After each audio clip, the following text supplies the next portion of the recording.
오늘 우리에게 주시는 하나님의 말씀은 야고보서 1장 2절로 5절에 있는 말씀입니다. 야고보서 1장 2절에서 5절에 있는 말씀을 한 절씩 교독하시겠습니다.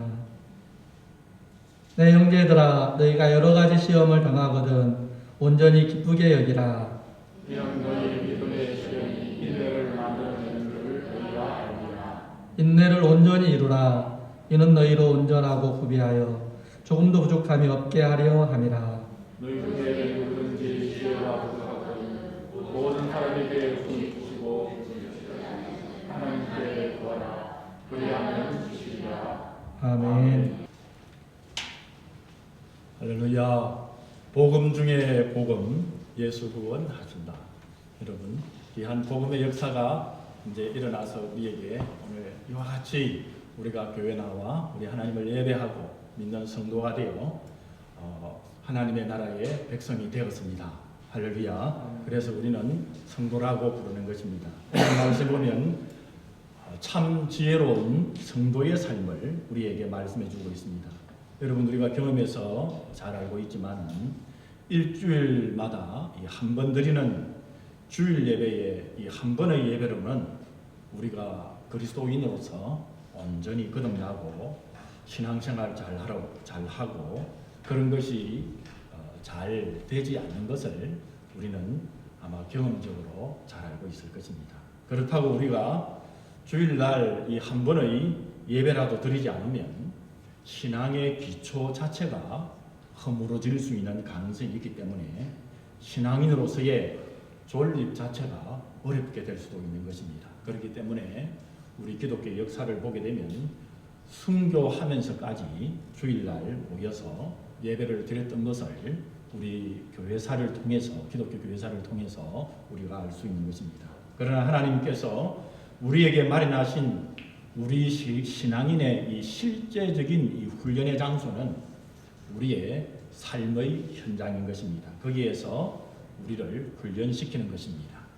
꼭 군대에 갔다 온 사람이 아니더라도 누구나 아는 것은 용감, 무상하고 절제된 군사로 만들어지기 위해서는 여러분 많이 들어봤죠? 논산훈련소 같은 신병훈련소에 꼭 여러분 들어가야 한다는 것을 여러분 알 것입니다.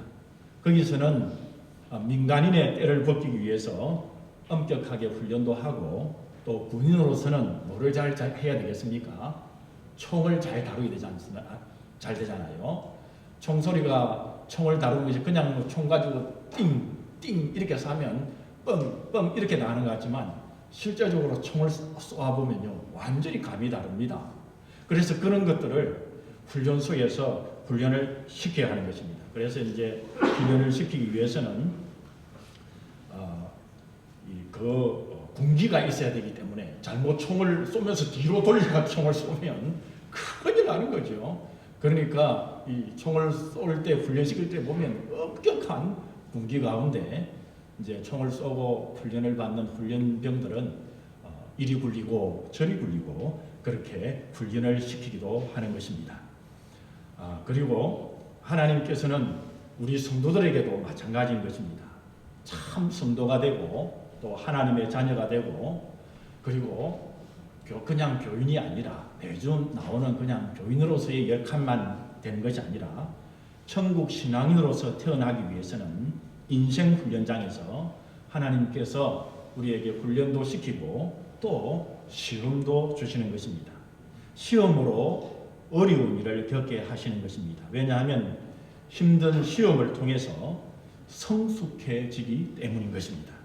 우리가 성경을 보게 되면 성경의 인물 가운데 시험이 없는 사람은 단 한 사람도 없었습니다.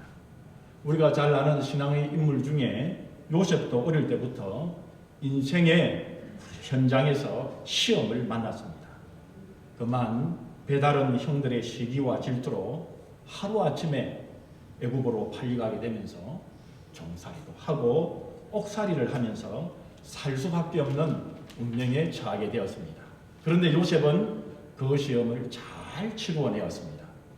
요셉 자신의 입장에서 보면 그것도 다른 사람이 아니라 형제들에게 참혹한 배신을 당해서 원망의 응어리가 지게 되면 그것을 통해서 사람이 더 나아지는 것이 아니라 너무 큰 배신을 믿었던 사람들에게 당하다 보면 자포자기하는 경향이 많은데 이 요셉은 애굽에서 국무총리가 되었었고 그리고 그럴 때에 배신의 치를 들면서 원수를 갖고자 할 텐데 요셉은 그 어려운 가운데서 자포자기하지도 않고 그리고 권력이 있을 때에 원수를 갖고자 하지도 않고 오직 그 시험을 삶의 현장에서 잘 치루어내는 어쩌면 성경을 보게 되면 기쁨으로 그 시험을 이겨내는 또 자신을 죽이려고 했고 노예로 팔아버린 원수 같은 배다른 형제들을 너그럽게 용서하고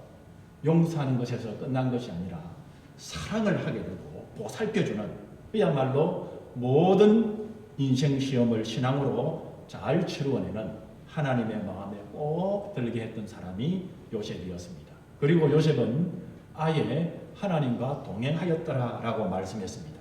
그랬더니 하나님께서 그의 인생에게 A+ 학점을 주었던 것을 우리는 성경에서 잘 알고 있는 것입니다.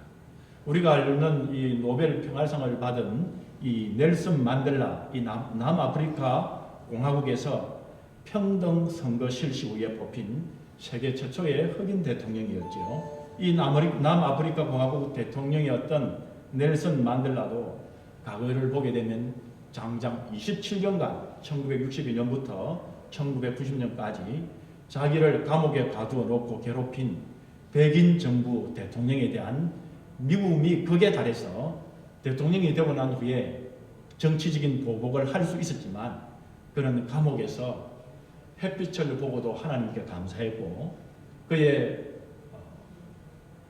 저 일대기를 보게 되면 감옥에서 땅을 보고도 하나님께 감사하고 모든 것에 하나님께 감사함으로 그 길고 긴 시험을 잘 통과해서 정말 자신의 정적들과도 평화를 이룬 대통령이 되었고 A 학점을 받을 수 있었던 것이죠. 지금 우리는 이 삶의 현장에서 어떤 분들은 8학년, 7학년 쭉 오늘 보게 되면 2학년까지 이렇게 다 있습니다. 저는 그런 식으로 치면 5학년 8반인데요. 그런데 하나님께서는 우리들에게 각자에게 맞는 인생의 시험의 문제를 주십니다. 그래야지 우리가 훈련된 참 성도로서 성숙한 하나님의 사람이 되기 때문인 것입니다. 그래서 오늘 본문에서는 훈련된 성숙한 성도가 되려면 인내를 온전히 이루어야 하는데, 인내를 온전히 이루기 위해서는 오늘 말씀에 보면 지혜가 있어야 된다고 말씀합니다. 오늘 야고보서 1장 5절 상반절에 보게 되면 그렇기 때문에 지혜를 구하라 그렇게 말씀하는 것입니다.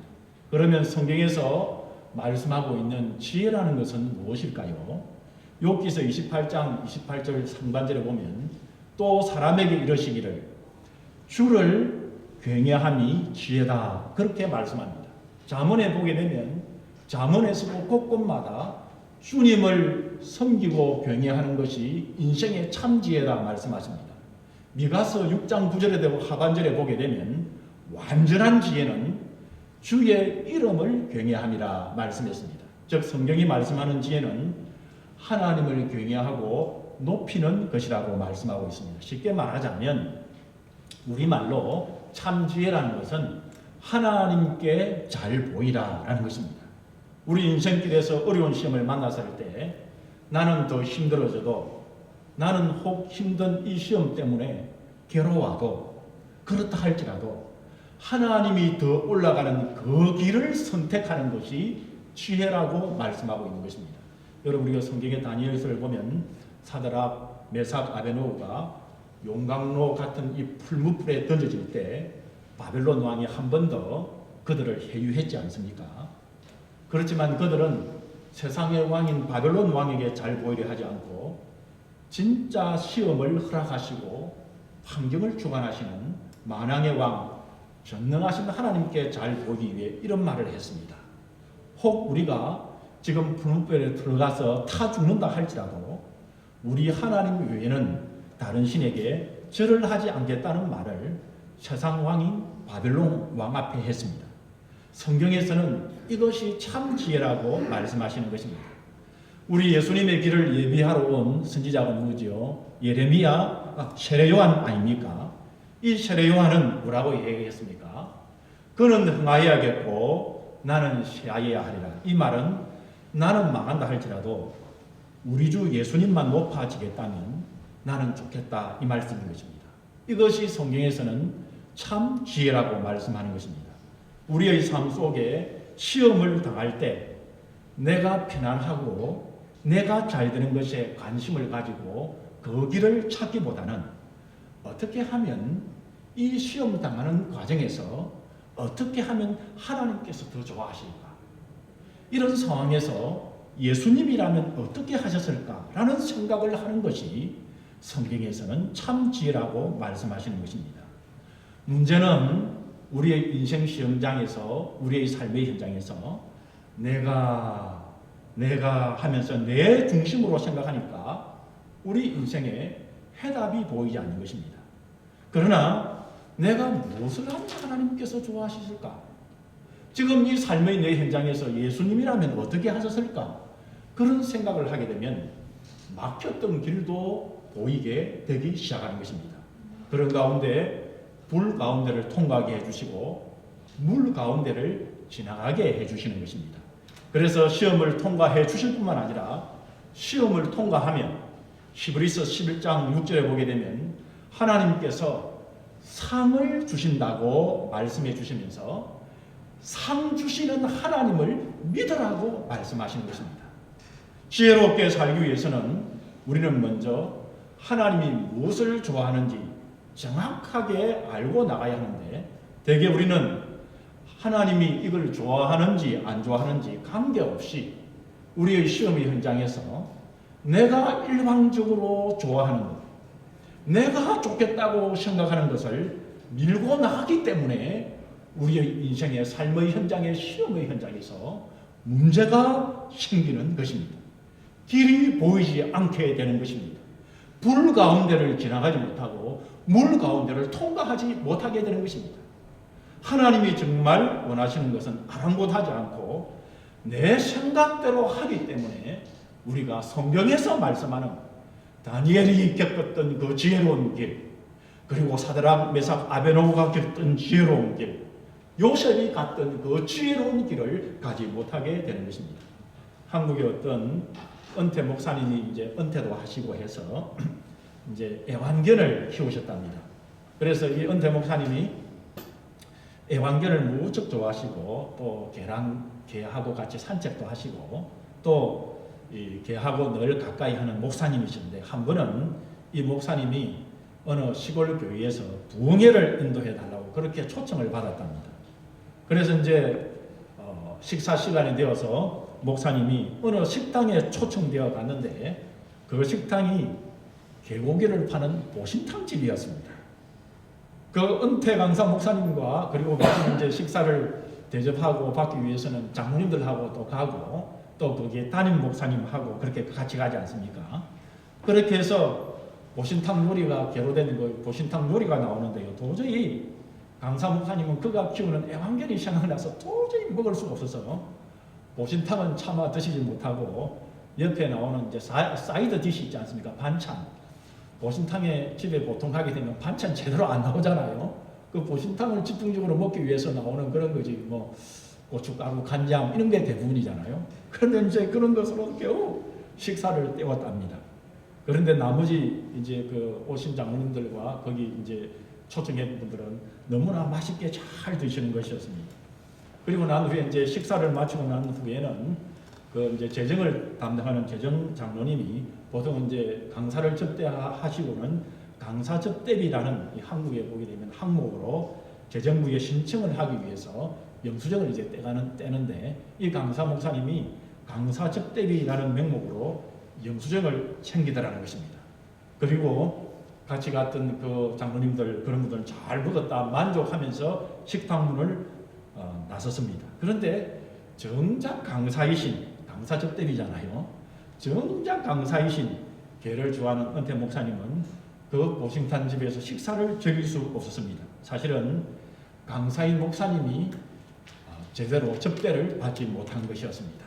어찌 보면 오늘 우리 신앙인들도 이렇게 신앙생활하고 있는 건 아닌지요. 마태복음 7장 21절에서 23절에 보면 그래서 우리 예수님께서는 이렇게 말씀했습니다. 나더러 주여 주여 하는 자마다 천국에 다 들어갈 것이 아니요 다만 하늘에 계신 내 아버지의 뜻대로 행하는 자라야 들어가리라. 그날에 많은 사람이 나더러 이르되 주여 주여 우리가 주의 이름으로 선지자 노릇하며 주의 이름으로 귀신을 쫓아내며 주의 이름으로 많은 권능을 행치 아니하였나이까 하리니 그때에 내가 저희에게 밝히 말하되 내가라는 것은 우리 주님을 말씀하시죠. 우리 주님께서 밝히 말씀하시되 내가 너희를 도무지 알지 못하니 불법을 행하는 자들아 내게서 떠나가라 하리라. 여러분 그렇게 말씀하신 것입니다. 우리는 하나님이 정말 무엇을 원하시는가에 대하여 우리의 관심을 기울여서 우리가 성경을 볼 때 또 우리가 기도할 때 우리 주님이 정말 무엇을 원하시는가 여러분 우리가 봐야 되는 것입니다. 하나님이 무엇을 가장 좋아하시고 무엇을 가장 원하시는가를 늘 질문하고 묵상하는 것이 성경에서 말씀하시는 지혜로운 삶을 사는 성도인 것입니다.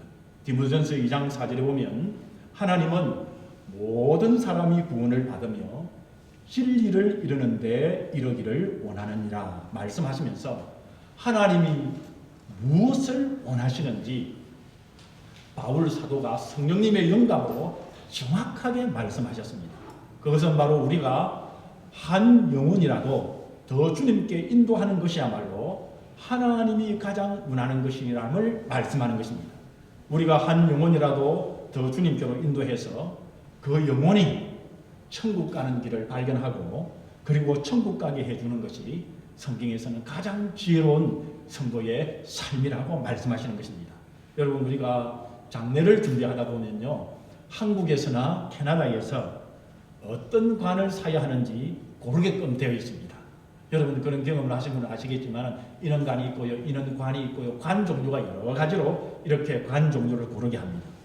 관에 따라서 가격이요 천차만별입니다. 얼마나 비싼 것도 있고요, 그렇습니다, 여러분. 수위도 사람이 이제 돌아가시고 나서 그 입는 수위도 종류에 따라 가격이 천차만별입니다. 이런 장례 용품들의 목적이 뭡니까? 죽은 시신을 위해서 제작되는 것입니다. 그래서 아무리 잘나고 비싼 장례용품이라 할지라도 장례용품의 목적은 이제 단지 시신을 쌌다가 땅 속에 들어가서 썩어지기 위해서 그렇게 제작이 되는 것입니다. 그래서 잘 썩는 것일수록 가격이 비싼 거 아시죠? 오동나무 관 이런 거 말이죠. 여러분 똑같은 산에 가보면 나무들이 있습니다. 어떤 나무는 건축 재료로 쓰여지기도 하고요. 또 어떤 나무들은 가구로 쓰여지기도 하고 또 어떤 나무들은 장례용품으로 쓰여지기도 합니다. 여러분 이 장례용품으로 쓰여지는 관은 오로지 잘 썩기 위해 존재하는 것입니다. 아무리 잘생기고 좋은 나무로 만들었다 하더라도 썩기 위해서 만들어지는 것입니다. 여러분 우리의 인생의 삶도 마찬가지예요. 한 번밖에 없는 우리 인생이 다른 사람의 영혼을 살리다가 가는 영원 생명용품으로 그렇게 살아가느냐, 아니면은 아무리 이 땅에서 잘나고 부자라고 그렇게 해도 그렇게 살아도 영원히 죽을 인생을 살다가 살아가느냐는 두 길이 우리 인생에게 있는 것입니다. 이 땅에서 아무리 멋있게 화려하게 살았다 할지라도 영원히 장례용품 같은 인생이 된다면 그 인생이야 참말로 딱하고 어리석은 인생 아니겠습니까?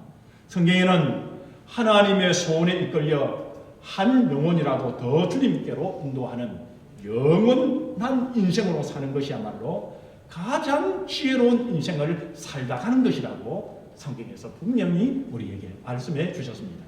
1999년 워싱턴 포스트지에 실려있는 기사인데요. 그 기사의 제목은 타이타닉호의 마지막 영웅이라는 타이틀 기사 제목으로 나온 기사입니다.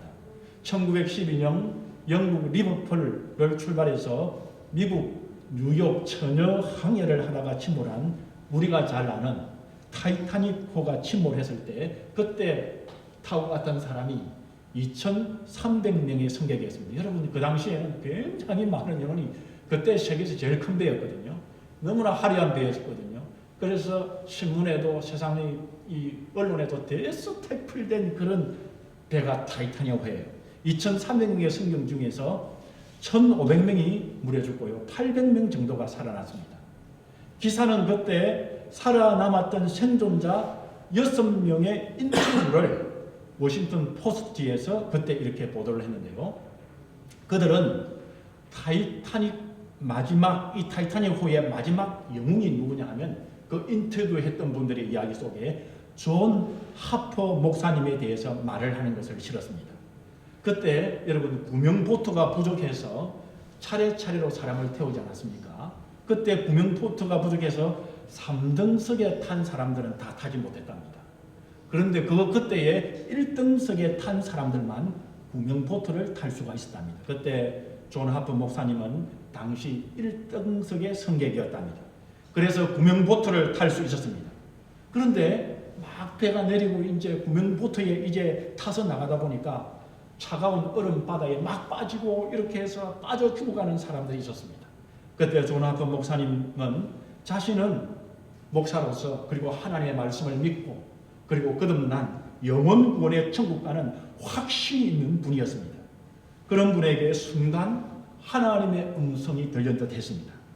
내가 누구를 보내며 누구를 위하여 갈고, 마치 하나님께서 선지자들에게 말씀한 것이지 않습니까? 이사야 선지자에게 그렇게 말씀한 그 음성을 존 하퍼 목사님이 구명보트에서 들은 듯합니다. 그래서 구명보트에서 목사님이 이제 타면은 살아나는데 그분은 구명보트에서 벌떡 자리에 일어났습니다. 그리고는 사람들이 듣는 소리를 지르면서 내가 여기 있나이다, 나를 보내소서 소리를 치면서 물속으로 뛰어들어갔습니다. 그리고는 나무 조각을 붙들고 온몸이 얼어서 저체온증으로 죽어가는 사람들을 향하여 물었답니다. 당신은 곧 죽을 텐데 예수 그리스도를 구주로 믿습니까? 한 사람 한 사람에게 다가가서 그가 다가갈 수 있는 사람들에게 전도하고 죽어가는 사람에게 예수님을 영접케 했답니다.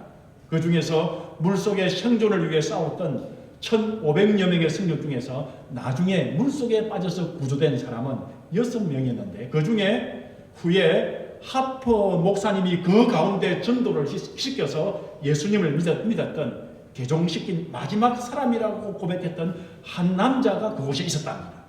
그 남자는 이렇게 간증하기를 가까스로 그의 곁으로 헤엄쳐온 하퍼 목사님은 그에게 이렇게 물었답니다. 구원 받으셨습니까? 라고 물었고 그 젊은이는 아니요 라고 대답했답니다. 그러자 하퍼 목사님은 성경의 말씀을 소리치면서 말했답니다.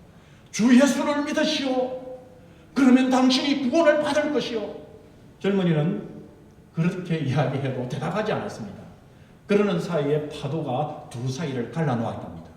그리고 곧바로 짧은 시간 파도가 다시 두 사람을 만나게 했을 때 하퍼 목사님은 이렇게 다시 말했답니다. 구원 받으셨습니까? 아니요 라고 그 젊은이가 말하자 거의 숨이 끊어져가며 하퍼 목사님은 소리쳤답니다. 주 예수를 믿으시오. 그러면 당신은 구원 받을 것이오. 그렇게 전도하고 하퍼 목사는 바닷속으로 영영 가라앉고 말았습니다. 그 순간 이 젊은이는 예수 그리스도께 자신의 삶을 맡기기로 결정했답니다. 그리고 그는 이제 구출을 받은 것이죠. 6명 중에 한 명이 구원을 받았는데요. 4년 후에 현재 우리가 사는 나라가 캐나다 아닙니까? 이 캐나다 온타리오에서 타이타닉호의 생존자들이 모였을 때 이때 이 구원받았던 이 젊은이는 눈물을 흘리면서 존 하퍼 목사님이 그때 자기에게 어떻게 했으며 자기가 어떻게 믿음으로 이끌어 주었는지 그리고 그 목사님을 통해서 예수 그리스도를 나의 구원주로 어떻게 섬기게 되었는지를 간증을 했답니다. 진실로 이 극적인 이야기는 우리가 잘 아는 1997년 개봉된 그 유명한 타이타닉호 영화 속에는 나오지 않았습니다.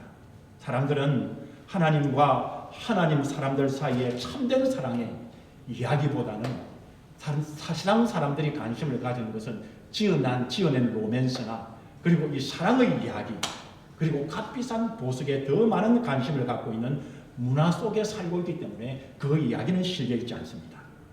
지금 우리가 살고 있는 이 인생길에서 우리가 예수님을 믿고 전도를 하다가 하나님의 영원 생명 전도자가 되어서 저 영원한 천국에 들어갈 것이냐 아니면 자기 생각과 자기 욕망대로 따라서 평생 멋있게 살아온 것 같은데 장례용품처럼 오동나무에 가는 역할을 할 것이냐 혹은 가장 멋있는 수위의 3배 역할을 하다가 영원히 땅속에서 썩어지기에 살다 가느냐. 여러분 우리 오늘 믿는 우리들에게는 바로 오늘 우리 사람들에게는 이는 선택의 길이 있는 것입니다. 우리 주 예수님께서 우리를 구원하여 이 땅에 살게 했다가 우리를 영원한 천국 백성으로 삼으신 목적이 무엇입니까? 우리의 인생의 목적이 무엇입니까? 하나님을 영화롭게 하고 또 하나님을 기쁘시게 하고 우리가 하나님을 즐거워하면서 살기 위한 것입니다. 그러기 위해서는 성경에서 우리에게 분명히 가르쳐 주었습니다. 첫 번째 우리가 해야 할 것은 하나님께 예배하는 것이고 둘째는 주님의 복음을 전하는 전도와 선교라고 성경에서는 분명히 말씀하고 있습니다. 그래서 이 땅을 살아가면서 아무리 환난이 닥쳐도 시험이 닥친다 할지라도 하나님께서는 전도하는 사람에게 그 시험을 이길 만한 지혜를 주신다고 그렇게 말씀하십니다. 그리고 전도하는 사람에게는 그 영혼의 만족을 주신다고 말씀합니다. 왜냐하면 하나님께서는 우리를 통하여 한 영혼이라도 더 주님께로 인도하는 것이 우리 주님의 소원이기 때문입니다. 마가복음 10장 29절에서 30절에 보면 예수께서 가르사대 내가 진실로 진실로 너희에게 이르노니 나와 및 복음을 위하여 집이나 형제나 자매나 어미나 아비나 자식이나 전토를 벌인 자는 금세에 있어 집과 형제와 자매와 모친과 자식과 전토를 100배나 받되 핍박을 겸하여 받고 내세에 영생을 받지 못할 자가 없느니라 말씀했습니다. 여러분 이게 무슨 말씀입니까? 우리가 복음 전파를 위하여 희생하는 것은 결코 희생에서 끝나지 아니하는 말씀입니다. 이 말씀은 이생과 영생의 100배의 축복을 받는 비결이라고 말씀하신 것입니다. 우리의 신앙생활 가운데 시험을 이기는 비결, 지혜롭게 살아가는 비결은요, 하나님께 잘 보이면 됩니다. 하나님을 기쁘시게 하면 됩니다. 하나님이 가장 원하시는 것을 하면 됩니다. 여러분, 하나님이 가장 원하는 것은 복음을 전하는 것입니다. 우리가 앞서도 찬양하지 않습니까? 복음 전하는 길, 그이라고 우리가 찬양하지 않았습니까? 복음 전도는 우리 주 예수님의 마지막 유언이요, The Great Commission, 우리 주님이 주신 가장 위대한 절대적인 명령입니다. 올해 우리 교회는 상반절과 하반절에 각각 한 사람이 두 사람 이상 우리 교회로 인도하고 전도하기로 우리 성도님들 결심하십시다. 우리가 먼저 해야 할 일은 잃어버린 영혼을 찾고 기도해야 될 줄 압니다. 우리 주위에 보게 되면 과거에 예수님을 믿는다 하고 교회에 나갔지만 현재 교회에 나가지 않는 분들의 영혼들을 위해서 우리가 기도하고 인도하는 길이요, 또 아직도 예수님을 모르는 분들을 위해서 기도하고 인도하셔서 우리 주 예수님의 마지막 유언이요, The Great Commission, 가장 위대하고 절대적인 명령을 수행하는 우리 성도님들 되시기를 원합니다. 이 길이 하나님을 가장 높이고 하나님을 가장 기쁘시게 하는 우리 성도님들의 참 지혜로운 길임을 우리가 성경 말씀에 보면 우리에게 딱 이렇게 말씀해주고 계시는 것입니다. 이것을 우리 예수님께서는 마지막 유언이라 말씀하셨고, 그리고 우리 주님의 이 말씀은 The Great Commission, 가장 위대한 명령이라고 우리에게 주시고 계십니다. 참 지혜로운 성도는 이 말씀을 받아서 참 지혜의 길을 가셔서 후회함이 없는, 그리고 하늘에서 100배의 상을 누리는 참 지혜로운 성도님들이 다 되시기를 주님의 이름으로 축원합니다. 다 같이 기도하겠습니다. 하나님, 감사합니다. 우리에게 주신 이 지혜로운 말씀을 붙들고 우왕좌왕하지 않고 앞을 향하여 전진하며 나가는 자들이, 성도들이 되게 하여 주옵시며, 나는 아무것도 모른다 그렇게만 이야기하는 것이 아니라 참 지혜로운 자의 삶이 무엇인가를 말씀에서 가르쳐주는 길을 가서 우리 주님이 약속하신 그 놀라운 약속을 꼭 받는 지혜로운 우리 성도들 되도록 우리 주님 은혜 베풀어 주시옵소서. 반드시 우리 주님께서 보여주시는 그 놀라운 상도 있을 줄 믿습니다. 아버지 하나님 감사합니다. 우리 우주 예수님의 이름으로 감사하며 간절히 축복하며 기도 올립니다. 아멘.